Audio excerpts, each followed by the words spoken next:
Senior quarterback Pat Naughton accounted for 6 touchdowns. Pat Naughton to Nick Tarowski. Pat Naughton, he's put up quite a few points himself, hits Nick Tarowski. If you follow West Michigan high school football, you know the name. Pat Naughton, the quarterback for Comstock Park. A 3-year starting quarterback for Comstock Park, Pat Naughton finished his senior season with over 2,000 passing yards and 25 touchdowns and over 500 rushing yards with 7 more scores on the ground, leading the Panthers to the playoffs and earning first-team All-State in the process. To come out here and watch him every Friday night, I was in awe just because of everything that's been going on in our lives. What Pat has been dealing with at home is 2 parents who are fighting cancer. His mother, Michelle, has been battling breast cancer for the past 3 years. His dad, also named Pat, was diagnosed with leukemia in November of 2014. I was shocked. I didn't really know how to react besides cry. He had all this going on at home and still was able to play and get through those Friday nights, get through the weeks of practices. Pat Sr. had a bone marrow transplant in April, and a biopsy 100 days later showed he was cancer-free.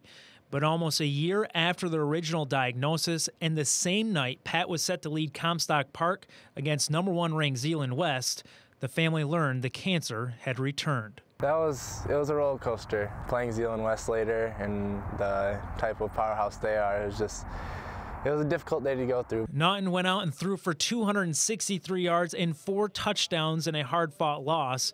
And following that, it was back to caring for his parents. The following Monday, Pat had to drop his dad off to chemo and then be with his mom for surgery that she was having that day. It's tough for a 17, 18-year-old boy, and here he is at home dealing with 2 parents that are ill. A really prime time in my life to really step up and become very mature. A lot of growing up to do in a really short time. Pat was a star on West Michigan high school football fields, and now West Michigan has a chance to be a star for the Naughton family by donating to the Patrick and Michelle Naughton GoFundMe page. With both parents unable to work for months while fighting their disease, the family could really use the support. Last year we had no holidays, no Thanksgiving, no Christmas. It wasn't the same, and it's kind of continued into this year. I mean, we're happy to pay bills right now. It's been a huge struggle. From Comstock Park, I'm Evan Beach for Fox 17 News.